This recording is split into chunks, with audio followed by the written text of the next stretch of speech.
At the center of the universe, at the border between the light and the dark, stands Castle Grayskull.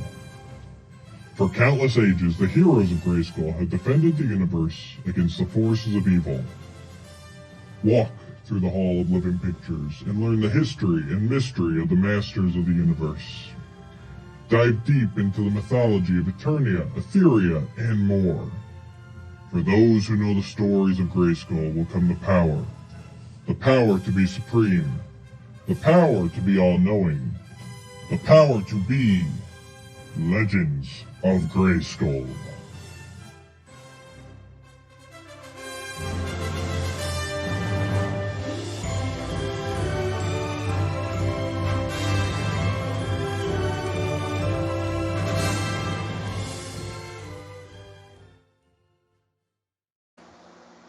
Hello everybody and welcome to episode 9.5 of Legends of Grayskull, the fan podcast where we discuss the history, the mystery, the magic, and mythology of He-Man, She-Ra, Eternia, Etheria, Primus, Nordor, Masters of the Universe, Princess of Power, Golden Bird Books, UK Annuals, Filmation, Jetlag, MYP, and so much more.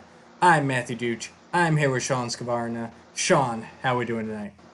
It's nighttime. It's crazy. I love it. Nighttime. We're being night owls tonight instead of doing the daytime deal. So we're breaking all the rules. So if you see Shawn falling asleep over there, just don't worry about it. Don't keep it down. Don't wake him. He'll be fine. He just needs a little nap. It's not 4 a.m. yet. It's not. That's when I turn into a pumpkin lately. That's when he goes live over on the Legends of Grayskull Facebook page and drops all these fan theories and then deletes it before Matt wakes up in the morning. So I love to drive him nuts and go, what did I miss? It's like, I don't know. Nobody knows. It's the magic Except for 3 hour. people who are up at that hour, and they're on for literally 30 seconds, and then they're like, oh God, and then they just walk away from it. You know, I will say that. I've always wondered how accurate those numbers are up there on, like, the Facebook Lives. Because if so, I drive people off like crazy. Like, mine will, like, jump up to, like, 8, and then it'll jump down to, like, -2. And I'm like, how's it even possible to have negative viewers Facebook? Hey. But I find a way somehow. At least you have 8. I think the most I've ever had watching anything live I've ever done on Facebook might have been 4. So you already beat me no matter what. So. It's terrible. But we're here on the podcast. We're actually getting quite a few views here. I do want to say real quick here, because I keep forgetting at the end of the episode. Thank you, all you viewers, all you listeners, whether you're on YouTube, Podbean, Apple, Spotify, whatever. Thanks for joining us. I do want to remind everybody that there is a contest going on here. Probably next week, we'll draw the winner for that. And you have to be a subscriber to win. So I'm going to be giving away a Slime Pit He-Man bobblehead to one viewer, and bobblehead. It's the Funko Pops, the Slime Pit He-Man, the GameStop exclusive Slime Pit He-Man Funko Pop to one, and then the FYE Triclops Funko Pop exclusive to another viewer. But you have to be subscribers. I'm going to take all of our subscribers and throw them on a wheel and pick a couple winners. So make sure you subscribe, subscribe, and share. And we'll get to that again at the end. But I keep forgetting to mention the contest, so you guys have like a week here. There you go. The episode we record on the 8th, we'll go ahead and draw the winner. So right now, we've only got 27 subscribers. So really good odds. Really good odds, definitely. Really good odds. And since we're doing thank yous as well, let me do a quick shout out then. Podcasters of the Universe, Jeremy DeWitt and Steve Bisciotti. You guys brought us up on your last episode. I think it was episode 64. When you start talking about MYP and 2000X vehicles, all of a sudden my name starts dropping like crazy. And Jeremy did do a nice little plug, Legends of Grayskull, check that out, and it's like that was really nice of them. So thanks again, Jeremy and Steve. I appreciate it. Thank you guys. Those guys basically were the ones who made me go, it would be fun if I had a podcast one day, and look at what happened. So there you go. They definitely fueled my master's excitement for the last few years until a lot of other stuff started kicking off. So I appreciate it. They're good guys. Absolutely. So. Cheers to them. Yep. So. Okay, and while we're in the announcements phase here, last week I made a mistake, and as soon as we got done recording and I was proofing everything, I told Shawn I made a mistake, and I didn't catch it fast enough, I was bad. I did get called out on it. So, and thank you to Yuka Isakanen. As always, he was quick to message me and go, "Hey, Matt, you messed up here." I do appreciate it. Back when we were talking about the power of Grayskull, MYP. Yeah, the MYP episode, The Power of Grayskull, I talked about they had the core Horde members on there, and I mistakenly called Mantenna Modulok. So, I definitely know who the two are and that they are different. I promise. It was just that error, because you hear Modulok so much more about him than Mantenna, I think, but it was Mantenna there. It was the original Hordes members. If you're going to get called out on something, he's the guy that you want to have call you out on it, because that guy is an encyclopedia. I mean, I don't know him personally, but I know based on his interactions on Facebook and with you and everything. It's like, if you're going to get called out by the best. Absolutely. You know? And I told you I was going to get called out. I messaged you before we even uploaded the episode. Yeah. I'm like, someone's going to catch that, because I catch it just on a quick playthrough where I was jumping around just checking quality. So. But I think I will do better in the future. But when you did that the other day, I did not even catch it as much because I was focused so much on where we were going with the actual review. So there you go. Exactly. So that happens. We're human. We are human, and like my wife tells me that all the time. So Yuka, and like I told him, Yuka, you are the official first winner of our fabulous Legends of Grayskull no prize. So, ooh, we do those. Those are great. No we prizes do those now. We're like Marvel Comics. We are. Yuka will go down in infamy. He was the first no prize winner. Nice. Congratulations. So, I think that's all of the housekeeping we have today. Oh, except for, well, I mean, we don't do it live, but it'll air tomorrow. That's quick enough, right? Wow. So, and I even got Shawn a little bit with this a minute ago when we were talking pre-show. Here we go. According to sources, tonight at midnight, we will be treated to the first teaser trailer for Masters of the Universe Revelation, the new Netflix series from showrunner Kevin Smith. So we're all really excited for that. And we usually don't date the shows because, I don't know, I feel it makes it a little bit more jump in any time. But I will say right now that we're recording at 9:12 p.m. my time on April 1st.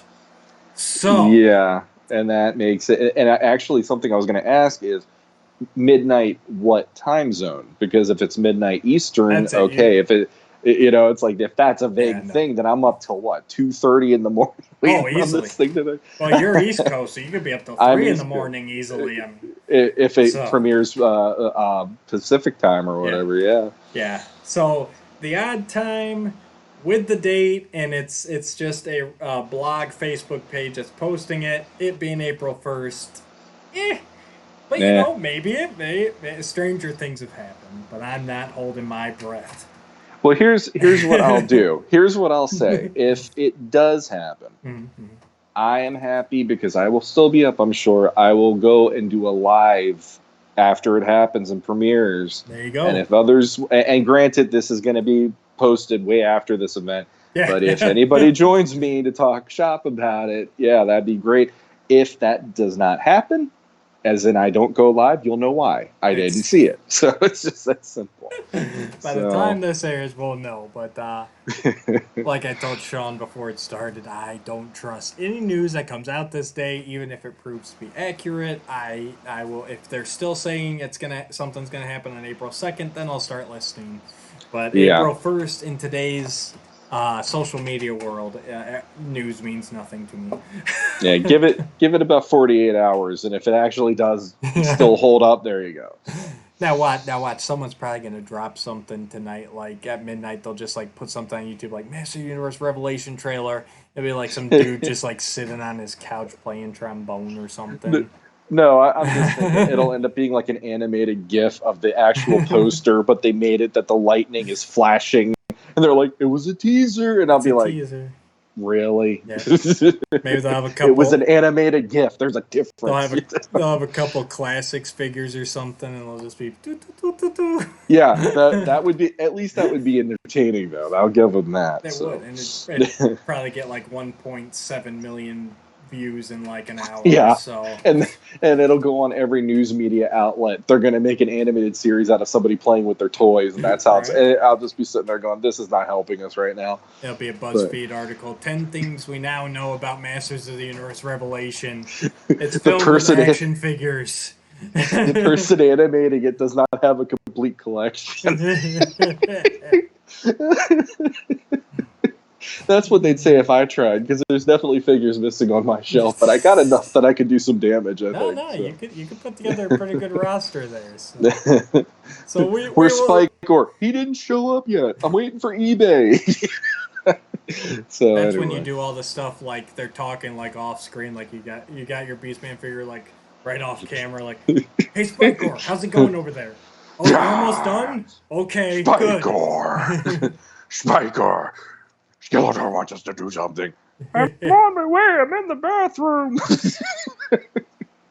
Is it onesies or twosies? I don't know. It just hurts. Now, see, Filmation, Stinkor with fart jokes. Come on, we can make them out of anybody. It doesn't have to be Stinkor. Simple as that. We're talented. So. We can do. Oh, yeah. It's amazing how the older we get, the funnier that bathroom humor still is. It's crazy. Oh, God, love it. So, down. Now that I think we got all the announcements out of the way. So, because we're really bad at it, we always forget at the end by the time we're done.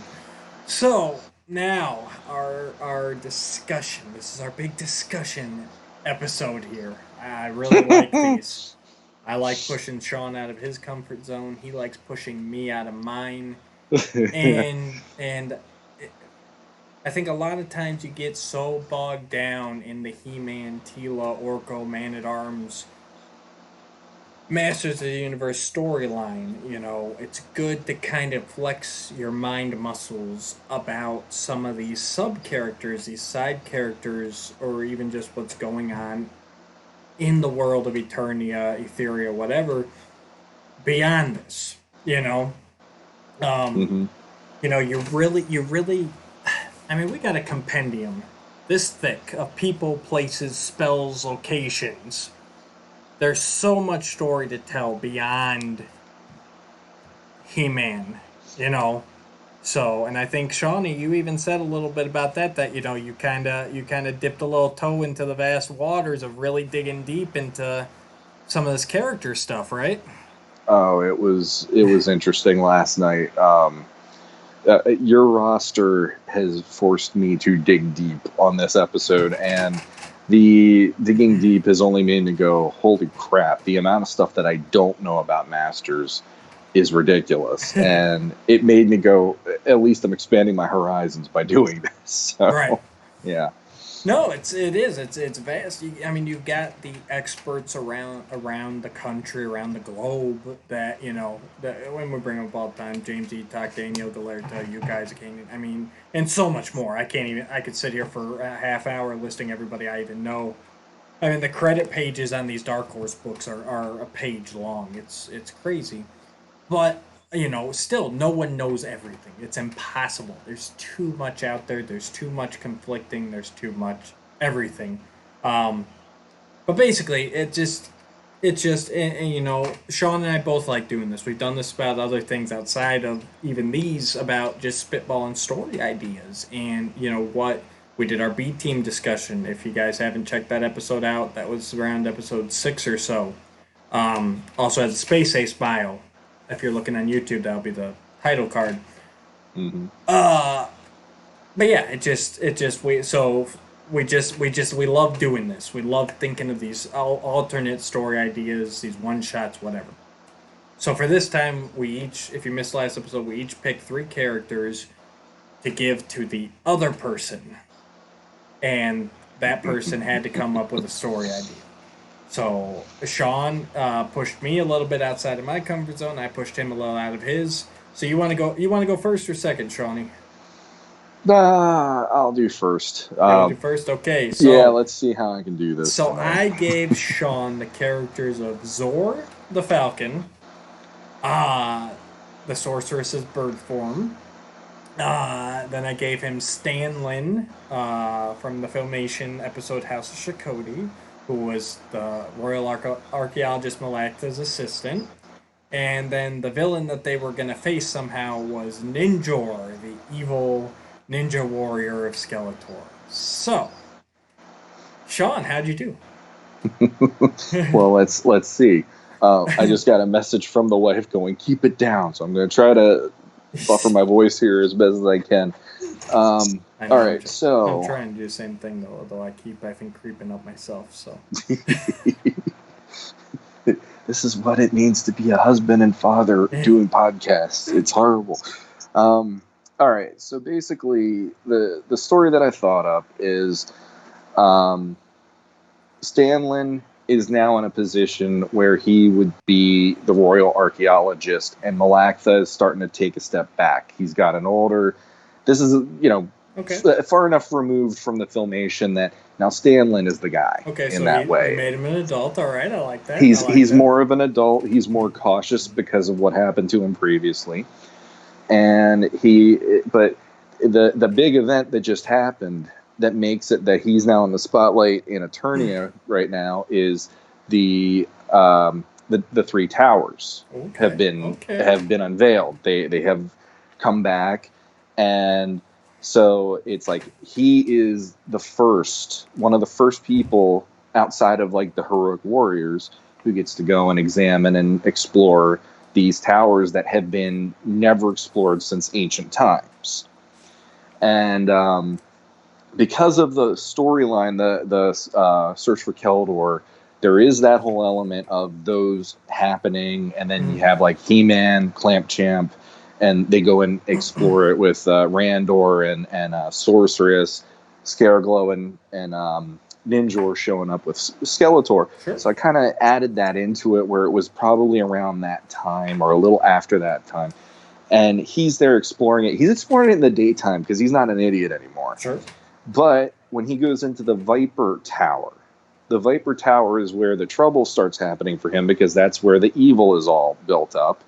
And in there that's where Ninjor is keeping shop for a while. And the whole point of Ninjor in this story is he's supposed to be a bit of a dual player, because he was called by Skeletor, but he also answers to Hordak, according to what I was reading. So he's there trying to figure out how to harness the power and give it to Hordak, so Hordak can come and destroy Skeletor, destroy He-Man, and conquer Eternia, and that's his in now in that way. Okay.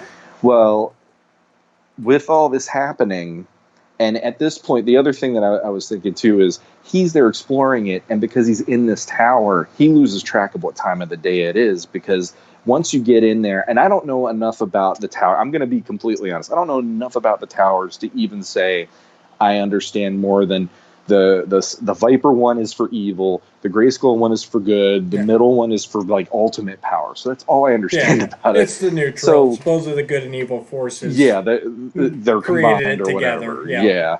So the element for me is, when you're in the Viper Tower, you kind of get lost in the darkness there. And it's the whole Shakoti aspect of it, where you don't know if it's daylight, you don't know if it's nighttime anymore, and he's just in there. And the amount of stuff he's discovering is really grabbing his attention. He's geeking out about it. And the whole, if Malakta were here, and da-da-da-da-da, and all that kind of stuff. I like it. And the problem is, because Ninjor is somebody who thrives on stealth and darkness and silence, Ninjor views Stanlin being in there as encroaching in his territory, and he starts doing things to mess with Stanlin while he's in there. But the other thing is, because he's in there and trying to figure out how to get the evil power to Hordak, that then affects him. And he starts getting powers that are bigger than the powers he already possesses. So he's starting to get to like a level of of potency where he's starting to become a power player by messing around in this thing. Sure. The meantime, the sorceress is in Grayskull, and at this point in Search for Keldor, we find out that the sorceress now can get out of Grayskull without having to be Zor because of the three towers appearing, the power of the three towers. Sorceress is in Grayskull, and this silhouette figure shows up. And this silhouette figure is someone that most American audiences would never have ever seen in their entire lives. Okay. The silhouette figure is someone that I discovered. Thank you, Danielle Galerter, for this. He-Man.org. I was researching last night a bunch, and there's some interesting things that I never knew about the mythology, and I was like, they went there with this. Interesting. German comic books. Okay. They had a lot of crazy There's a stuff. character called the Allfather. Basically, the Masters of the Universe equivalent of Odin, for lack of a better term. And I hit the wrong. I hit the wrong button there. Hang on one second. That's all right, because that wasn't showing up on screen at all. All right. Well, then the Allfather basically has this Odin look about him, and his real name is Valorius. The Allfather. It says when the corruption of evil began in the newborn multiverse, the eldest of the ancients, the magic kings of the first era, rallied his brethren into battle at the behest of the overlords of the timeless dimension. His war with the fallen ancient Nordor began the cycle of good versus evil throughout history. After the defeat of Nordor and the creation of Eternia at the center of the universe, the Allfather and his people entrusted stewardship of their magnificent starseed to Keklar and the elders of Preternia. However, the Allfather warned that his kind had labored for too long and would submit to the dream sleep until needed again in the final battleground. Yet, before their slumber, his youngest daughter, whom he most loved, chose to stay among the mortals and marry a man who had served the ancients well. With heavy heart, the Allfather agreed, knowing her sacrifice would one day lead to the birth of He-Man.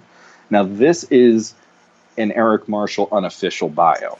And so is the other thing I'm going to be referencing. So I'm not going to say this is complete canon, but it works nicely in what I'm trying to do here. Because the Allfather would show up in Grayskull, find the sorceress, and basically say to her, there's this, the tower showing is the foretelling of the time is about to end. It's that idea of, like, this would be like the Ragnarok. These things were not meant to be showing up at any given time. There's a reason for this. And so Ninjor being in there and getting bathed in this evil from the Viper Tower is now playing havoc with the universe, in a sense. What did you say the Allfather's real name was? Valorius. It was, hang on. Yeah, I was trying to see if I could find anything in the compendium here. I mean, they've got the Overlords, obviously, because that's been referenced a few times in different things. But he's called the Master of the Ancients, Valorius, Valorius. And again, this is an Eric Marshall bio, but I found out through posts on the org from Penny or from Danielle, I should say, that he was from the German comics, which I never knew anything about this guy until last night. And I don't see anything here, but of course there is that second part of the compendium that's coming out, so maybe this is one of the things that they never got in there. I know there is some stuff missing from here, so. But sorry, I didn't mean to throw you off there. Go ahead. The reason that I brought him into it, and the reason that I love that he would be a premonition person to talk to the sorceress, is here's something else I found out. Zor. Yes. Zor itself, with these unofficial bios, the Eric Marshall bios here, is actually a fighting falcon deity in these. Yep. And Zor, Eternity War did something similar too, where Zor was a god type creature. Yeah. So Zor began as the falcon of the Allfather, who spread his solar wings across the cosmos as a scout of the divine hunt. But when the spirit of evil made other god beasts like the winged Horokoth into terrible monsters who plagued the worlds under the old Lord or the old God's protection, Allfather gave Zor his power to become a god warrior defending creation from the contamination of evil.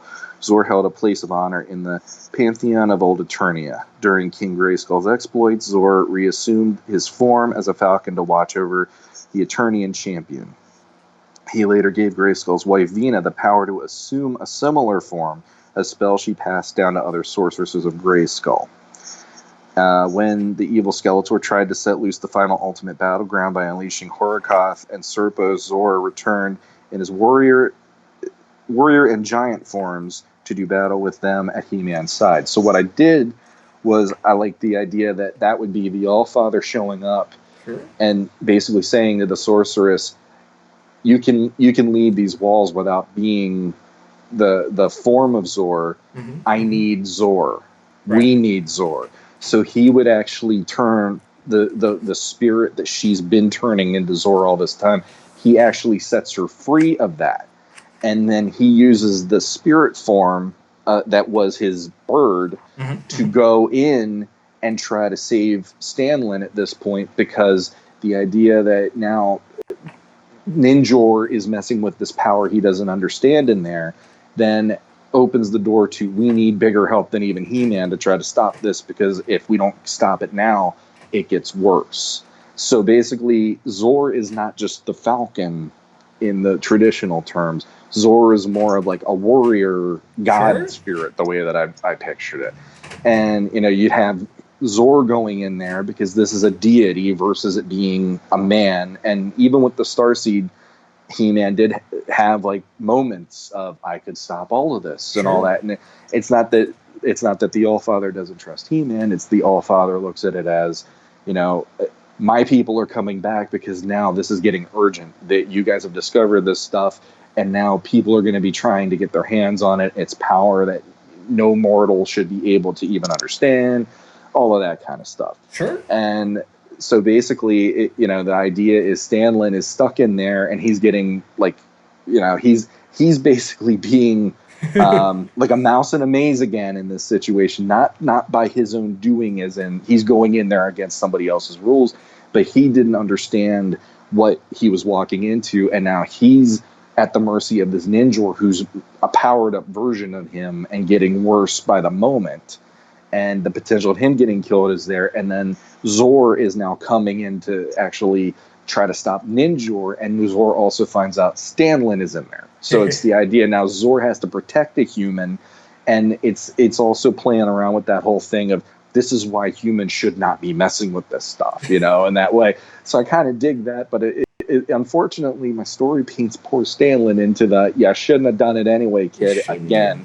And I wasn't trying to do it, but I figured he might actually be smarter about things. And the other thing I was thinking was maybe Zor actually imparts some things to him that even Malaktha wouldn't know, by some sort of, to get him out of here, he has to know something that maybe is higher than any person could possibly imagine in order for him to survive or whatever. Right. So maybe it puts Stanlin on a level around like sorceress level just for this one adventure to help him get the hell out of there and save his own life or whatever.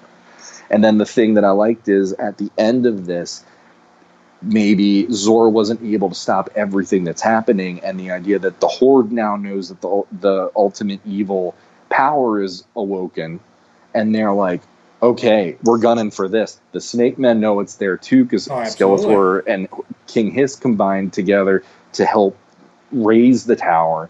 So it's the idea that Allfather looks at it and it's like, we have everybody coming here for this one thing, and the only thing that can stop it now is the gods have to come back to help He-Man. And it's like I said, this is I didn't plan for it to be this, but this is a pivot point moment then in the history where it'd be like, the sorceress is not the sorceress as much anymore, because now Zor is a whole different entity. Mm-hmm. And here we go where, it's basically the gods now are stepping in, and it's raising the stakes a huge amount. And it's also, if I was reading this, I'd go, who the hell is Allfather? Right. And then if I'm finding all this other stuff out, I'd be like, holy crap, how much do I not know about this stuff? And that's what you love doing. It's throwing some nods back to some stuff that happened before, painting in a new light. Even your Zor really is taking it back in a roundabout way to the original concept of Zor. where it was just the fighting Falcon, so. Mm-hmm.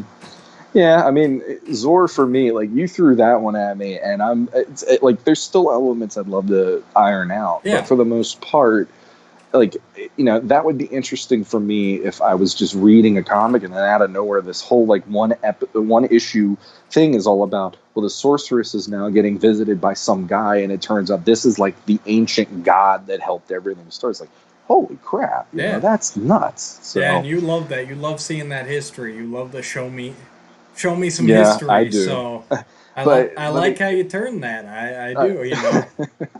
Again, I mean, without that reference material on the org, though, I would have been like, "What the heck?" Like Yeah. I would have basically the other way I thought about doing it, and this would have been more of a, "This is what you get for giving me these characters."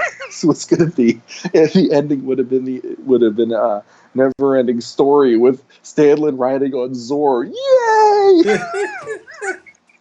But anyway, like I unfortunately I don't have what Ninjor would be, or like Ninjor. I know Ninjor would be like trying to fight Zor and feel like he's on almost that same level as Zor. Yeah. And the idea is Zor's floating on these or flying on these solar wings, so it's the idea he's bringing light into the darkness.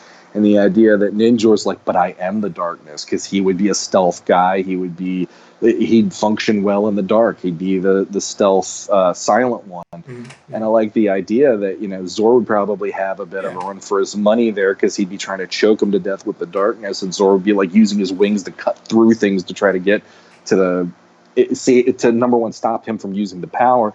But then when he also finds out about Stanley being there, it's the whole, oh crap, like. So I got a human that I got to carry with me on top of all this. Yeah, stuff. Basically, it's a horror story. It's a survive the night. It's if we can just make it through. No, that's, I like it. I would watch that. I would read that. That is on top of that, the other thing that I thought was cool is no archaeologist would have ever been able to meet something that they are studying. Right. So there is an element of that where I think Stanley would just be there, and his jaw would be on the floor just going, yeah. You're Zor. Like, you're not like Sorceress Zor, because maybe they would know about that. But he'd be like, You're like the god Zor showing up, and it would be like blowing his mind to go like, I only study the temples. I've never met the people, and then Zor would almost be giving like a firsthand account of what it meant to be like a god on Eternia, and beginnings of all of this, the beginnings of all the creation and stuff. And that's why I can't figure out more than that at this point, and I'm not going to push it any further because I want to hear what you did, but there's definitely some potential. I like that. It's a nice little story. It's a simple survive the night, but at the same time, you open the potential to all these flashbacks and world building and everything else. Like that's that's awesome. I like where you went with that. The only other thing I could say is it might be kind of cool because poor Stanley is in the same situation, but what would be different this time is after he gets out of it, and there is still the Zor deity there, Zor would maybe go to Eterno's palace to address this is what's happening and have Stanley, and he'd almost be like, I like this man, he's now he looks at him as, I will trust him, and he is to come with me, and I want him to document this or something along those lines. So it gives him a little more cred than just being like the damsel in distress in this issue or episode in that way. And I think you could work him into where Stanley would actually contribute something this time. Mm-hmm.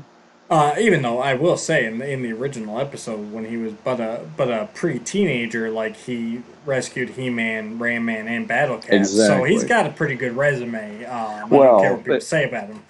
No, and that's the thing. I don't hate him. He's not a character I hate, but I look at that character and I go, when I think heroes, I don't think of Stanley. I think more. But you're right. He was heroic. I mean, I still get chills with that. Away, boy, not afraid. Yeah. And the He-Man music kicks in. It's like, as a kid, that's the closest you ever got to being like a hero, watching like a kid save He-Man. I mean, and I like that idea here, where it's like you get the same kind of a feeling. Like he's older now, but he's kind of like us, where we'd be like, Yeah, but we'd still want to be the hero. Oh, We'd absolutely. still want to have our chance to help these And guys. he could be. He could help him with some knowledge or some Mm-hmm. deciphering or something he found before he got there. Searching the Viper Tower. I mean, Yeah. there's Well, there's that potential there to make Stanley be the key to actually winning. Well, he didn't know the hieroglyphics the first time. Yeah. So this time around, he actually studied. He put his mind to it, and he did the right things, and he hit the books ever since. And it's like he couldn't be the royal archaeologist now that Malaktha retired if he didn't know that stuff. So I like that element of it a lot too. And while he and Zora are talking back and forth, he could be like filling in things. Zora being like, "You're well aware of you're well aware of your history." Be like, "I had a good teacher," that, and then just like having these cool nods to Malaktha. I like it. So. I like it. No, that's solid story. That's very nice. Yeah. Wow. So what do you got? I want to hear about Vicron. What do I got? Well, okay, so who did you saddle me with? Vicron, Cyclone, and Demo Man. Vicron, Cyclone, and Demo Man.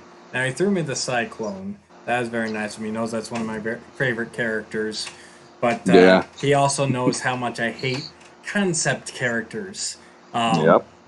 And I'll explain. I don't necessarily hate the concept characters. I hate whenever they force concept characters into the lore.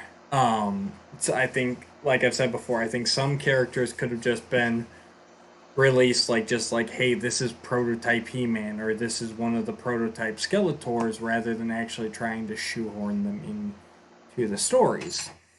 So Shawn knows this very well, and so he said, "Well, I'm gonna make you come up with a story for them and shoehorn them into the mythos." So, it took some thinking, but and I did fudge some things. I did blend a few different canons together. I kind of mixed and matched what I wanted to, and I made some stuff up. So bear with me, but I think most of it's based in reality. But just remember, this is not following any particular canon for mine. It's just going to be a good story. So we open up. I pictured opening up at the Royal Palace, just like we've seen a million times. Whichever version your mind goes to, that's the Royal Palace. A nice pan shot in. You got Cyclone and Roboto there. And they're walking the palace grounds. They're having some fun, whatever, on the way to their next chess match. Whatever they do, I really like the pairing of Cyclone and Roboto. And they see some kids playing, in the gardens or whatever, and these kids are pretending that they're these characters from Eternian history,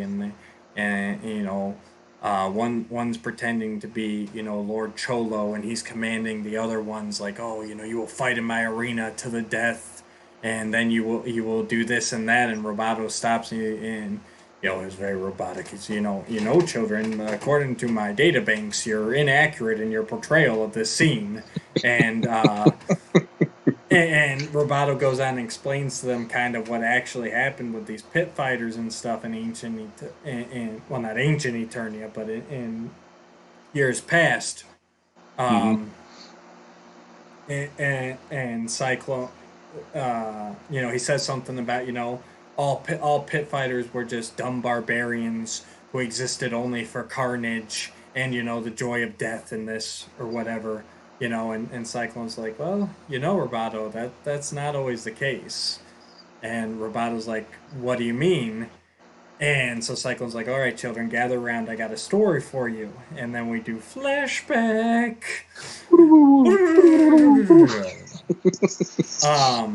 So easily, and looking stuff up without even bending too much, according to the classics bios, Vicron was a pit fighter in Lord Cholo's arena, only a mere 50 years before the time of Adam. So we go back as we flash back here, we arrive in Anwat Gar, where we see a noticeably younger Cyclone, but he's still already trained. He's already got the electronics. He's already the cyborg. Cyclone, pretty much. But you can just tell he looks a little younger. And as we'll see, he's a little more brash, a little less the old wise Cyclone that we all know. But so we've got Cyclone. He's an Anwat Gar. We see him,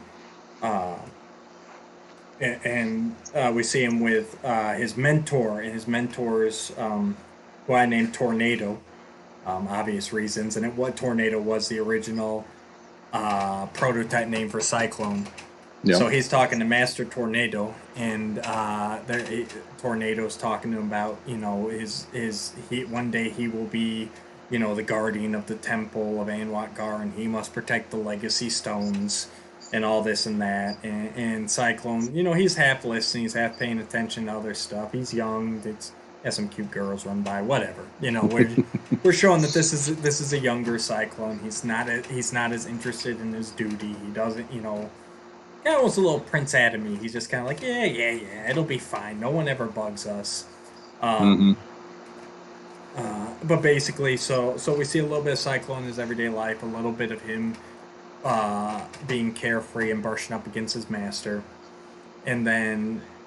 but then of course that night, a night later, whatever, we cut to a nighttime. Cyclone's supposed to be guarding the temple, and he's taking a nap under a tree, whatever, you know, it's not important. He sees some stars, whatever.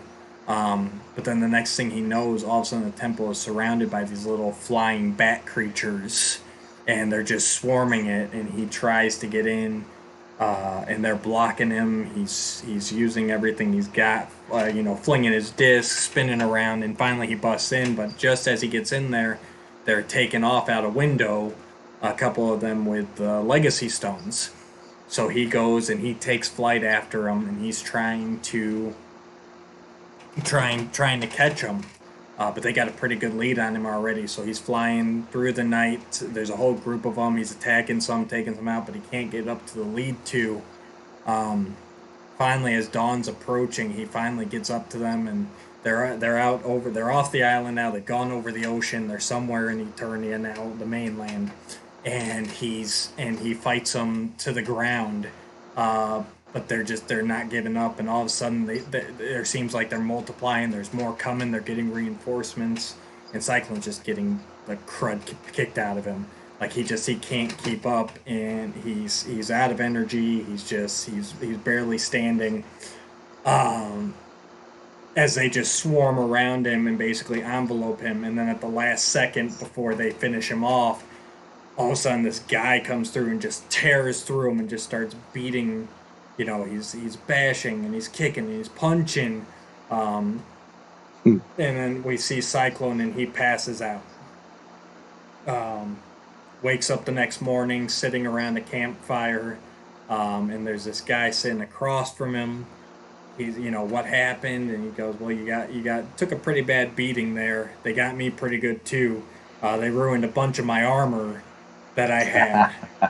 I like that. And Cyclone's like, but the stones, did you see stones? He's like, oh, there were a couple of them that flew off with a couple of stones, but I didn't stop them. And Cyclone gets all mad. He's very, like I say, he's very impulsive, very quick to anger here. And he's like, you fool, why didn't you get those stones? The stones are all that matters and all this and that. And Vicron, as we know, this is obviously Vicron, who he's meeting here. And he goes, he's like, I don't care about your stones. You're lucky I even saved your life, you know. And he, you know, he goes, and who's gonna replace all my damaged armor? I just went on this tour of arenas I've been fighting in. I acquired all this new armor, and now half of it's junk thanks to those bat things. And he points to this pile of just like discarded, beat up armor. And Cyclone's just like, what do you care about armor? What does it matter? And he goes, don't you know who I am? I'm Vicron. I am the greatest fighter in Lord Cholo's arena. And all I had to show, he goes, you know, us pit fighters, we don't have anything to show for our wins except for our, you know, our win count and our armor. That's what we had to show for it. We don't own property. None of that, you know. Nice. And so Cyclone's just like whatever, dude. I need to find these. Uh, I need to find the stones. I need to find the legacy stones. It was my only duty, and I failed. I need to get them, and I need to get back to my island. And Vicron's like, oh, you're not going anywhere, and they kind of get into it a little bit. But Cyclone's still weak, so Vicron's pretty easily kicking his butt. Cyclone's making fun of him. He's like, oh, you're just a crude pit fighter, and Vicron's using some pretty good moves to take him down, especially in his weakened state. And basically, not to go into too much detail, but Shawn knows there's certain scenes that I get in my mind, and it just sticks with me. But basically, Cyclone convinces him. He's like, I can't pay you for your armor. He kind of lies to Vicron. He's like, but if you come with me, these stones we're getting, they provide an armor, an amazing armor, a fabulous armor, and if you help me, I'll give you one of them, so at least I can take one home, and they won't fall into evil hands. And so Vicron agrees to help him track down these bat creatures. And so then we've got like a little cross-country buddy trip there where, they're kind of getting to know each other. Vicron teaches him a little bit about how to fight and everything, and how to he's like, you gotta assess an opponent, boy, and he kind of teaches him how to combat people by using their own strengths against them, and just kind of fine tunes his fighting skills a little more down and dirty. Cyclone's very much like the classically trained guy, and he's not used to pit fighting. I imagine them along the way. They stop in a tavern. I know that there's a tavern along the way. That's where they find out that these bat creatures are servants of this evil Demo Man creature. He's a creature from another dimension who's trying to open a portal back to his home. And so Cyclone's like, well, he must be wanting to use the power of the legacy stones to achieve that goal. Nice. And so basically it turns into a buddy romp across the country there as they go to Demo Man's lair, which I picture to be this huge tower somewhere in the dark hemisphere of Eternia, and along the way they grow a little closer. They learn to work with each other. Vicron teaches Cyclone how to get down and dirty, how to really scrap. I mean, I picture, like, at that tavern, I picture they get into a fight because Vicron's just, like, pissing off somebody in the bar. But then they get close to Demo Man's tower here eventually, and they get hit pretty hard. Demo Man's like pulling out all the stops. He's got guards, he's got monsters, creatures, or bad things. He's just got everything because he knows he's close. He's got the legacy stones now. He knows he's close to opening the portal.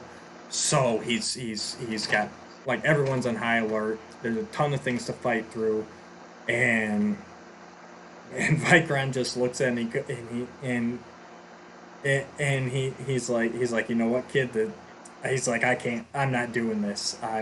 There's too much here. I'm not gonna die this way. It's not worth it. It's not my fight. So he's like, I got you here, and I'm taking my payment, and good luck. And Cyclone's like, what do you mean you're taking your payment? And it turns out that Vicron had one of the legacy stones all along. He did manage to get one of them from him. He's like, I was hoping to get two, both of them, but, one's good enough, and I'll figure out how to use it myself.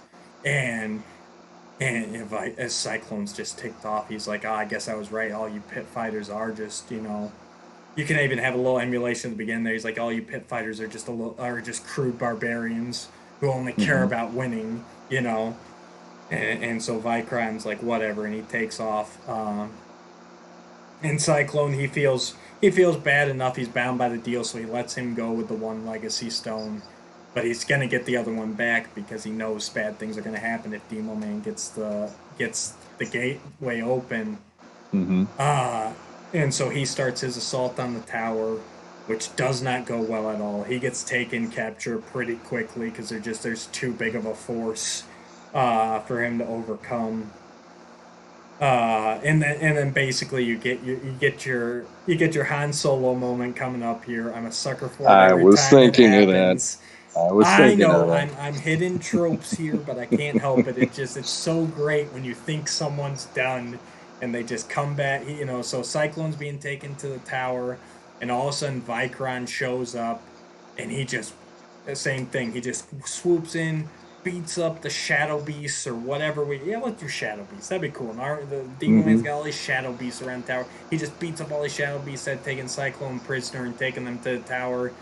And Cyclone looks at him and he's like, "You came back." He's like, "Yeah." He's like, and so he's got the legacy armor on. Vicron does, and he's like, "Yeah, I figured out how to use the stones, so I figured I at least owed you this much. So let's go get your other stone."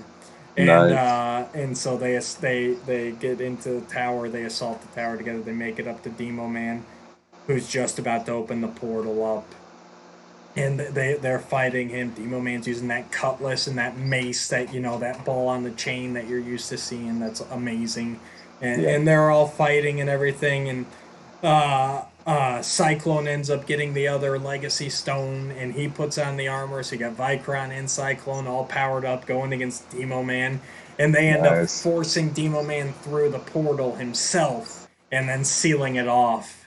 Um, and that's basically why we don't see a Demo Man in the present day Eternia. And if you really want to just still go that story about Demo Man and Keldor merged, which I don't, it's not here, but it still leaves it open for that's Sure. that's how he gets into the other dimension for Hordak to use him. But that story I Nice. feel is blah. Um, and, as the sun comes up over the horizon, Vicron and Cyclone are at the top of the tower, and Vicron's, he takes off the armor, and he's like, kid, he's like, for one of the first times in my life, I felt pretty bad there. I let you down leaving you. He's like, here, take your stone. He's like, I don't need it. I'll get my own armor, and so Cyclone's there to go take the legacy stones back to Anwar. Vicron heads back to Lord Cholo's arena, and then we flash back to the present day where Cyclone's getting pretty choked up remembering this, and Robato's he's going, Cyclone, you sure taught me something today. I guess there is more than just the facts to a story. You've got to take into account the personalities of people. Um, and so did you ever see your friend Vicron again? And Cyclone goes, well, I saw him a couple times, but it didn't end well for him in the arena. I was wondering if you were going to keep that in or not. the one thing I was thinking that would have been kind of fun is when they were doing their buddy trip to Sure. go get the stones back. It would have been cool if you had Cyclone doing you're just this barbarian. You don't have any thought. Yeah. You just react, and you're just there for the money and stuff. And then out of nowhere, maybe Vicron would bust out like some kind of ancient Eternian dialect, and Cyclone being like, "How do you know that?" Yeah, He's like, yeah, "You that's just exactly. think I'm a barbarian, don't you?" Yeah. That kind of a thing. Like I said, I was trying to go for a more broad stroke thing. I got bogged down in these scenes that, like, over the past week, I've been thinking about those certain scenes. Like, I've actually thought out in pretty good detail. But yeah, that's the idea. Is that during this, Yeah. they're kind of like Vicron's teaching Cyclone to be a little bit more of a hand-to-hand guy, a little more down and dirty, a little more real life. And then at the same time, Cyclone's learning exactly what he was talking to kids about. That people can surprise you on the inside, like you said. Like finding out that Vicron actually has a bit of a brain. He's a bit of a strategist, really, and that's how he wins all these pit fights. It's not just brute strength. He knows how to turn a guy against himself.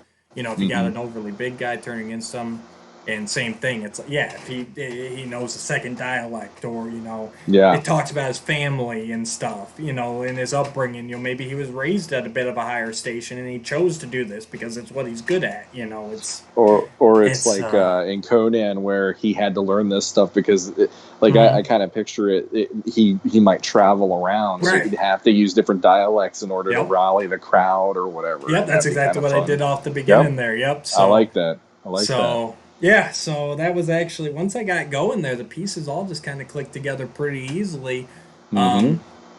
And like I said, I was trying to create a story that wouldn't necessarily buck too much against what we know already, but that still would be kind of refreshing and making, especially the character of Vicron, more than just well, this is the Mark Taylor concept He-Man. Like, this was his barbarian He-Man. You Mm-hmm. know, which I feel doesn't do it a service because it's a pretty neat design, and like I said, with the right character, the right circumstances, the right effort put into him, you can really make this into a whole different character and breathe some life into him. So that is something that Shawn has really shown me this week is if you really stop and think about, because I'll admit, I Yeah. was prejudiced against them. These concept characters who I always said, and like I said, the stories that are out there, I don't feel are the strongest or don't really do them a service. Where you're just throwing Demo Man in as just like, oh, he's the spirit that is used to keep Keldor alive. Like, that's a pretty weak story, in Yeah. and of its own. So Yeah, and I don't know. I've always been the kind of person when I was a kid and I was playing with stuff. If I had a character that wasn't necessarily like an A-list character, yeah, I might convert them into something that I thought would tell my story better. And hmm I didn't feel like it was disservicing that character because if it made them more interesting to me, isn't that a right, better thing?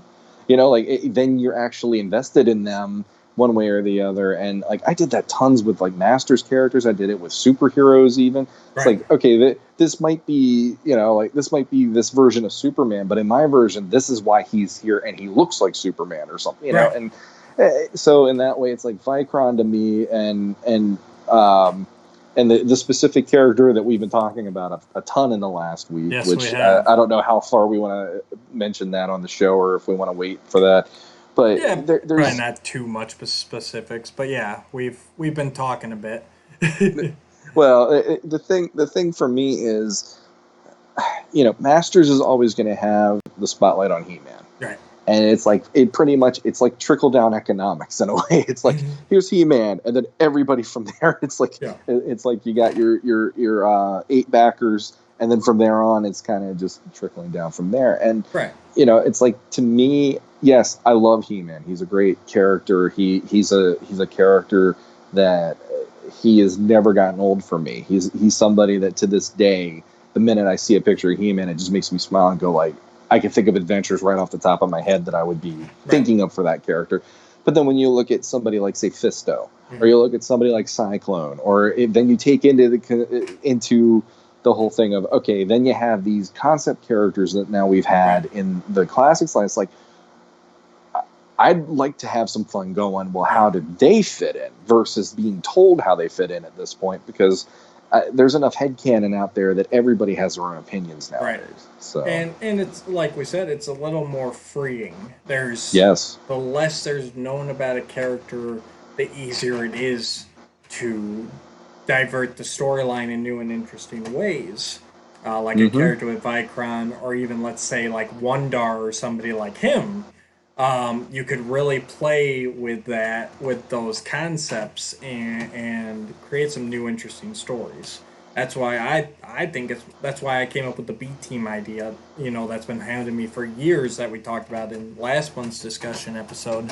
Um, there's so much you can do with them, and I've said ever since 2002 that there needs to be a He-Man and the Masters of the Universe series or comic book or whatever, and then there needs to be a Masters of the Universe comic series where we're just focused on like, hey, let's tell a story about Fisto right now.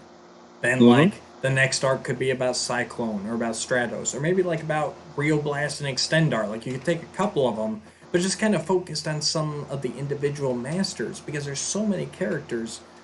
And while Mike Young did do a good job of branching out more and, giving like Buzz Off a couple episodes and Cyclone a couple episodes and Roboto had a few times to shine, they did it better, but it's still at the end of the day, your main storyline is He-Man, Tila, Man-Armed Sorceress. Like Yeah.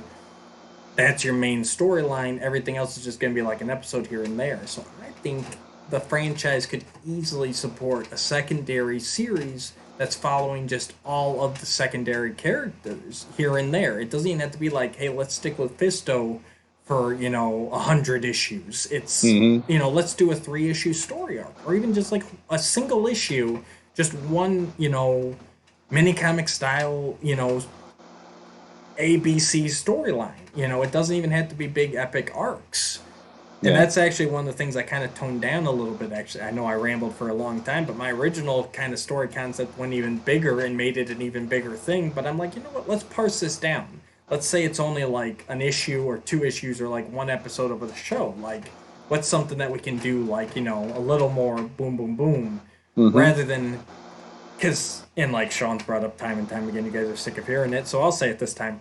I'm sick of everything having to be the next big event. Like, it's got to be the end of the universe, or it's got to be, the end of the multiverse, or the end of Grayskull, or the end of. I'm so sick of ends of. Like, let's just have some good stories that can still move a main story along, but just have a let's just fight Negator. Let's just stop Demo Man. Let's just try and survive the night with Ninjor. Like, and that Mm-hmm. actually sounded like a bad blind date or something. Like, Well, win a night with Ninjor. win a night with Ninja. Will you survive?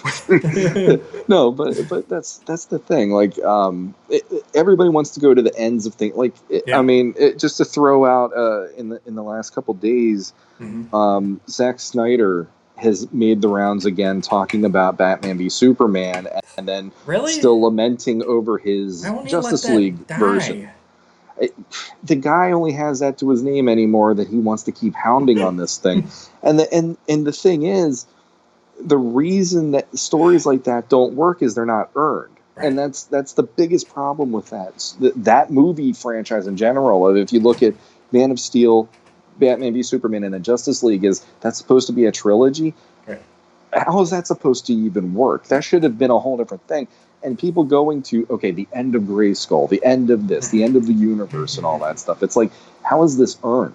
Right. How is the story leading to this point where you're seeing this is on the horizon, and it's going to be something that matters to these characters, and it matters to the audience?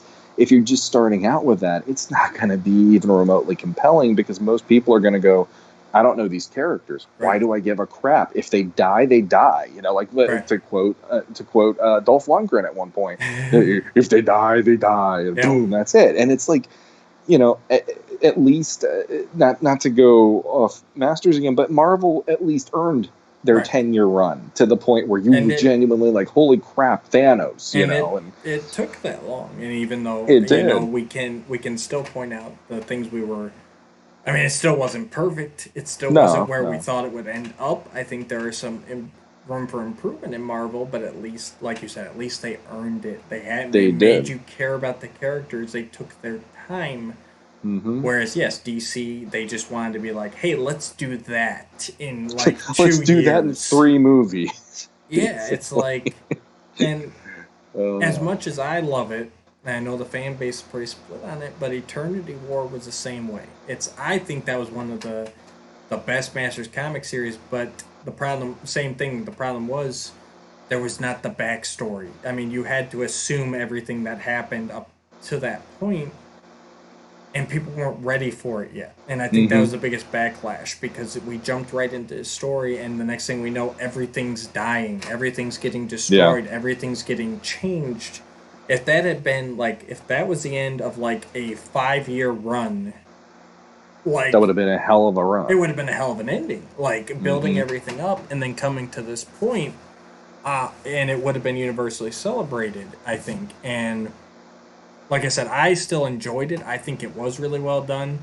But for some people need that build up, and I completely understand that. And it would have been even better even for me if there had been that build up, because it took me until about halfway through it to go like, okay, everything already happened and this is the end game, because they weren't even very upfront about that. Like Mm-hmm. it was just kind of like all of a sudden they're like, oh yeah, Eternity War, like this is the end times, and it's like, well, wait, what? And it's like, oh, we've been building to this the whole time. Like this makes sense now, but same thing. They didn't come out and say it right away. They just kind of like halfway through it, they're like, oh yeah, this is the end times. It's like, oh okay. Well, the thing about Masters, unfortunately, is it's one of these. you got to grab the attention and hope for the best in the storylines, because the base audience is, like, we're not in the numbers of the people that are going out to see the Marvel movies. We're not in the numbers of anyone that would go to see the Batman movies. We're such a small contingent of a fan base, even though we've managed. I'm not going to say I was part of it, because I wasn't in the Matty Collector stuff until the end. I wasn't buying subscriptions, so I wasn't. I was that evil cherry picker. But the fan base kept it for 10, 11, 12 years. And, that is amazing. I still think that has to be a world record. I mean, I can't think of another toy line that's gone on continuously for that long. Even to me, I think even Marvel Legends got discontinued and rebooted in between there. Like, they might be the closest. I think on Battlecast, I think it was, Eamon was talking about it, and he even said he thinks it's the longest running toy line ever. And when they threw Marvel Legends at him, he was like, yeah, but Marvel Legends have changed. They're not the same toy line as they are now. Right, and you can't really count that. Well, I think Toy Biz even started it, right? Toy Biz started it. And then Hasbro, and then they changed scales, and they changed... Yes. Yeah, so I would say, I want to say off the top of my head, Masters of the Universe Classics is the longest continuous toy line ever, which is amazing, considering we had very little media through that whole time, and that's usually what drives it. Yeah, and so, like, we managed to do that as a community, as a fan base, and like I said, I'm stepping away from saying I'm part of it. I helped a little bit at the end, but I wasn't involved in keeping it alive because I wasn't able to up till the very end, unfortunately. But, you have a fan base that's able to do that. Yeah. And unfortunately, those numbers, they were still jockeying to try to get those numbers every freaking month. And it was always this, oh, dear God, we're not going to hit the numbers. Yep. The line's going to die. Every year. The Grayskull, I knew. Yep. And, it reminded me of, like, the PBS pledge drives, which usually made me shut the TV off if I was watching PBS, because it would drive me nuts. But it's like I'm amazed, proud, and staggered by how far it got, and I'm also still sad of what there could have been left. But at the same time, like, anybody who jumps into this line and wants to tell stories using this line, there is a certain amount of, I got to hit them hard, hit them fast, because this is what's going to be the story I can contribute to the mythology or to the brand, and I might not be able to tell it ever again. And so, like, I know Rob David, being a force behind the Eternity War, he kind of admitted that in the Grayskull interview that they had with him, where he was like, this has been burning a hole in my notebook, and I needed to tell this story.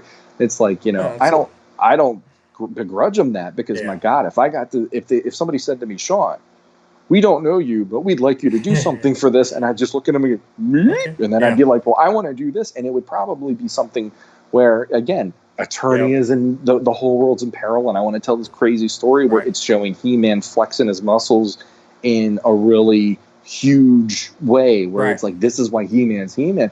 But then at the end of the day, we don't have those stories that are telling, like, here's Fisto and Buzz-Off having an adventure, doing something. Here's Cyclone and Mossman going and doing something and having an adventure, doing their thing or whatever. And it's like, that's part of, for everybody, you always have that other character other than He-Man that is someone you're jumping towards, and you're like, this guy really does it for me. And it would be fun to at least explore those either 1 or 2 issue storylines. Exactly. Almost like, hey, give them mini comics again at least, because at least in the mini comics we had Manny Faces being highlighted. We had Triclops, Trapjaw, Ram Man. We had tons of cool characters. Those are some of my favorite mini comics, because you got to see He-Man being a part of it, but you got to at least meet this new character and have some time with him. You got to feel for them. You got to know who they were. And that's one thing I'll say, that at least MV Creations, back when they were doing the 2000X comics, they did do that, at least for the villains. They had those Icons of Evil one-shots, which was nice. And even towards the end of the run, they did like a Stratos issue and an Orko issue. Unfortunately, that was all cut short. But yeah, I think and that's what I'm saying. It's like, okay, so have your main line for He-Man flexing his muscles and doing that end of the world stuff, and then just give us a secondary one, a secondary book, whatever, and just give us some stories just day to day, just Snout Spout putting out fires, literally just putting out fires. Like, Sure. you know. Well, you could have Snout Spout and Cyclone teaming up to put out fires because one could use the wind, the other could or take the wind away maybe or something, and the other one could be using the water to do it. And I mean, like even with these concept ones that we're talking about, there's some legs for these guys that you know.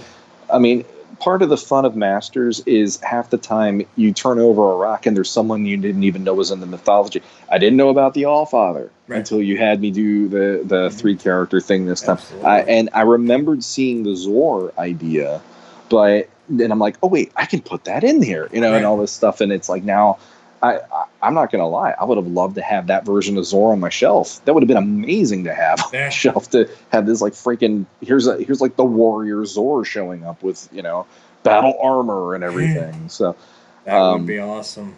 But yeah, like it's good stuff. Like Masters just lends itself to this, and I agree. Like I would love to see one-offs or 2-issue little like in between issues where you get these little stories like this, because even as a kid, those were some of my favorite issues where the big storyline was 6 issues, and then you get this 1 or 2 off story where sometimes it has nothing to do with what you did. It's a palate cleanser, and you're just like, hey, this is fun. Like, I remember fun. You know?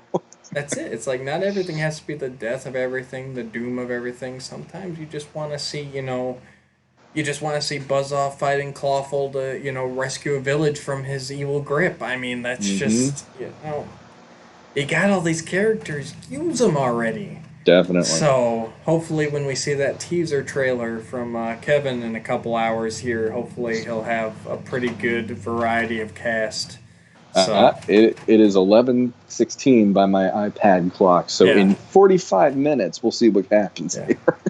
For you, I've got an hour and 45 minutes. So we'll see if I'm gonna have to look that thing up, and then if it's somebody that's playing an April Fool's prank, I'm just gonna be like, I outwoke you because I'm up and I'm gonna just be up. That's it. You should blow up that page at midnight, just like, hey, where's my trailer? Where is it? Where's my trailer? Where is it?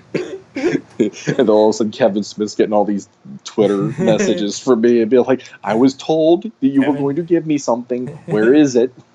I'm waiting, Kevin. I'm waiting. I won't be ignored, Kevin. So anyway. Oh, well, on that note. Shawnee, you got anything else to wrap us up with? Get off your chest. What you got? So here's something. I'm gonna do a little crossover thing here quickly. Right. Last episode of Council, the first one. This ties in with what we're talking about. Sure. Tim Seeley. We got to talk to him about issues 4 and 5 of the Multiverse book, and one thing that he said, because we were asking him about other ideas for storylines that could have dovetailed out of the Multiverse book, was he kept saying, get in touch with Mattel, let them know that the fan base is out there and wants to see more stuff, because the more they know that the fans want it, the more that they will actually do things about it, because Rob David is interested in pushing more of this out there and telling more stories. So what we do here is a great example of saying, look, we're just 2 guys that enjoy Masters. We're spitballing ideas. Absolutely. I mean, if you could just listen to the amount of Facebook Messenger messages we've given back and forth about this idea that we've been kicking around, not just for fun, but actually wanting to do something with it. There's it doesn't definitely... it doesn't have anything to do with even what we had here. This is all an strenuous thing. I mean, this is what extracurricular. We do. This is what we do for fun. We sit around and we kick it. Well, I used to just sit around and kick all these ideas around in my head, and they never went anywhere. But now that I got somebody to bounce them off of, it's actually growing into like, hey, this could actually be a story, because you know, you need that. Sometimes you need that guy to bounce stuff off of. You know, no one's perfect, except George Lucas, if you ask him. But he's the only one. But the idea though is, as fans, I agree. Definitely, if there's a way, I don't know if we ended up finding a way to get in touch with Mattel or Rob David directly, but the whole point is that Masters of the Universe Facebook page. There is that official one that is always dropping the card back art and everything. That's run by It may not be run by Mattel, but it's run by somebody that Mattel employs at least. One of these social media firms or whatever. But it's probably the easiest direct link to Mattel. That's a great option. Then it's the idea of let them know that this stuff is something you would want to buy and something you would want to support, because these miniseries are all that we have as a comic book form right now. And then to move on to something else potentially, and maybe do like an actual series again, or to do one-offs like we're talking about, and maybe say, hey, I'd love to see a couple of comics where like Fisto and Buzz off are on an adventure, whatever. And it's the idea of, we as fans have been verbal about the classics line. We've been verbal about the multiverse story. We've been verbal about even the new cartoons we're about to get. Here's your chance to get in there and just go, hey, put more of this into my life. So definitely, if you think of any ways, go into that Facebook page, posting it on heman.org, whatever. Definitely try to go that route. Know that this is stuff that actually gets you excited, and it will prolong the longevity of Masters to many people. I definitely think that would be a good option to do, since we're just two guys spitballing these ideas and having fun and recording it, basically. Like, we're not getting paid to do it. We're not in any we're not in any standing that we could make this work in a like a, here, DC publish this for us. But there's other ones out there as well. Podcasters of the Universe they have what they call PO2 canon. And they talk about how the characters are in their minds to make it that this is our version of it, and here's stories they could tell. It's like, this is going on. It's not something that stops or it's new. It's the fans are enjoying it. But I would like to say, if anyone from DC Comics is listening right now, and you would like to publish anything we're talking about, just drop me a line. I'm on Facebook and everything. So. And we'll talk. Call me. And if you're talking about what I think you're talking about, I'm along for the ride too, and I'll slum it. Actually, you'll slum it with me. I shouldn't say that. I'll do anything they want me to do. What you talking about? So anyway, that's pretty much the last words of wisdom. If you're a fan and this stuff is fun to you, that is a great way to try to keep it going. And I still can't help but feel, you guys followed us, you've listened to our other episodes. I can't help but feel like this is the time. There's a lot of forward momentum going right now. So, we got 2 series, we got a toy line, even ignoring that movie that's never going to happen. I mean, it's still there is a lot of momentum going right now. And I know me and Shawn have already spitballed about what this multiverse could be leading into. Maybe it's nothing, maybe it's something, I don't know. But yes, always good idea. Throw a line out to the guys that are running it, and just show them you want it. That's all we can do. So with that, I'm going to go through my spiel. Like, share, subscribe. Mostly so you'll be entered into that contest. I'm giving away a couple pops next week. Ring that bell down below. You'll get notified when a new episode premieres. Visit our Facebook page. Check out Shawn Scavarna's art over on Facebook. That link's down below. I've gotten really good about putting links in every episode. Check out Cancel the First Ones, Battlecast, Podcast of the Universe. I'm going to link everybody down below. We're going to just share the love this week. This is going to be a love week. It's a great community. I'll link everybody down below. It is a great community. It's nice. It's nice that there's so many options out there. There's a podcast for every palate. It is. But yeah, so I think I got it all. So I'll just say until next time. Until next time.